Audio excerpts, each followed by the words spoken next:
मैं चाहता हूं कि जो दिव्य ज्ञान मैंने तुम्हें प्रदान किया है उसके बारे में कोई शंका या आशंका या कोई प्रश्न यदि तुम्हारे मन में हो तो मुझसे अभी पूछ लो, क्योंकि इसके पश्चात ऐसी ज्ञान, योग और भक्ति की बातें करने का फिर अवसर नहीं मिलेगा।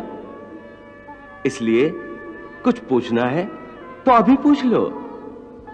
हे माधव, अब इस मन में न किसी शंका के लिए कोई जगह रह गई है, न ही किसी आशंका के लिए।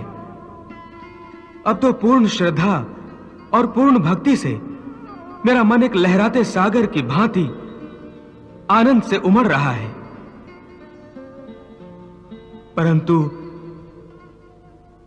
परंतु क्या अर्जुन? प्रभु, केवल कुछ प्रश्न मेरे मन में उठ रहे हैं।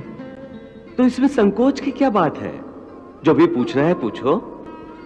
भगवान, आपने जब मुझे अपना विराट रूप दिखाया तो यह भी तो बताया था कि यह विराट रूप संपूर्ण नहीं है, केवल मेरे समझने के लिए संपूर्ण है। इसका अर्थ है कि वास्तव में आप इतने विशाल, इतने विकराल हैं कि आपका कोई आकार ही नहीं बन सकता। हां, यही सत्य है। मैं अनादि हूं, अनंत हूं, सदा से हूं और सदा रहूंगा। संपूर्ण सृष्टियों में ऐसी कोई जगह, कोई स्थान नहीं है जहां मैं नहीं हूं। जल, थल और गगन में भी मैं ही हूं। इसलिए मेरा कोई आकार नहीं, मैं निराकार हूं।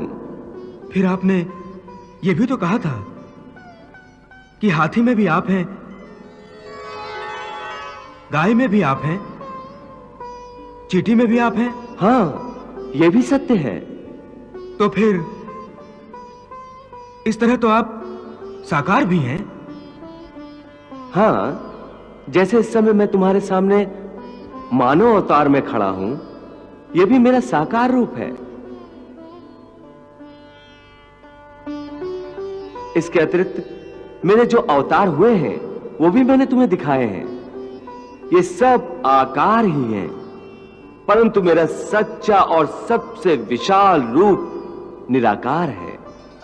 तो ये सिद्ध हो गया कि आप निराकार भी हैं और साकार भी हैं। आपके भक्त जो आपको साकार समझते हैं वो आपके अवतारों की प्रतिमाएं बनाकर आपकी पूजा करते हैं, और जो भक्त आपको निराकार मानते हैं वो आपको निराकार रूप में पूजते हैं।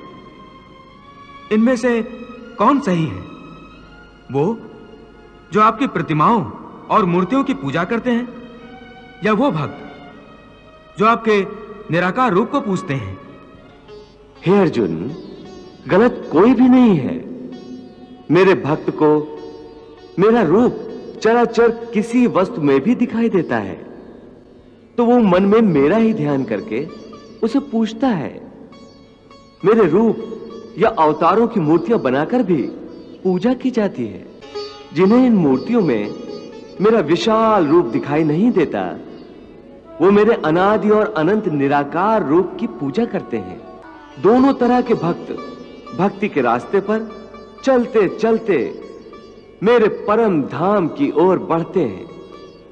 कोई बूढ़ा कमजोर है तो लाठी के सहारे चलता हुआ मुझ तक आता है।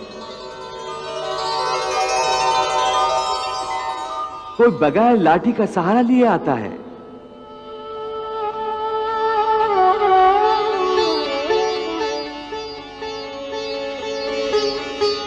हे अर्जुन, मेरे भक्त बड़े अनोखे और निराले हैं। कोई मुझे अपना पिता मानकर मुझसे बेटे का रिश्ता जोड़ लेता है, तो कोई मुझे माता मानता है, तो कोई मुझे सखा मानता है, तो कोई मुझसे प्रेम का नाता जोड़ लेता है, जैसे गोकुल की गोपियां जो मेरे प्रेम में संसार की सारी रीत रिवाजों को भूल जाती हैं। उनकी आंखों में, उनके मन में हर जगह, हर समय मेरा ही रूप समाया होता है।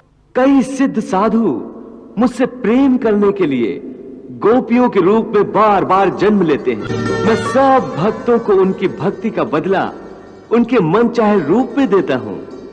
मैं उनका पिता भी हूं, माता भी हूं, सखा भी हूं और प्रीतम भी मैं ही हूं। तो क्या भक्त आपसे प्रेम भी कर सकता है? प्रेम ही तो भक्ति है।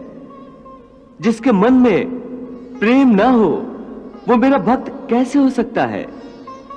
सच पूछो तो मैं प्रेम ही प्रेम हूं। प्रेम ही परमात्मा है। ये विधियां तो बनाने वालों ने बना दी हैं। मैं उन विधियों द्वारा पूजा करने वालों की पूजा भी स्वीकार कर लेता हूं, परंतु मैं ये नहीं देखता कि मेरा भक्त विधि अनुसार पूजा कर रहा है या नहीं। केवल पूजा करने वाले की भावना देखता हूं, उसके मन में मेरे प्रति प्रेम और भक्ति भाव है या नहीं, ये देखता हूं। जिस पूजा में विधि ही विधि हो और प्रेम तथा भक्ति ना हो, उस पूजा द्वारा कोई भी मुझे प्राप्त नहीं कर सकता।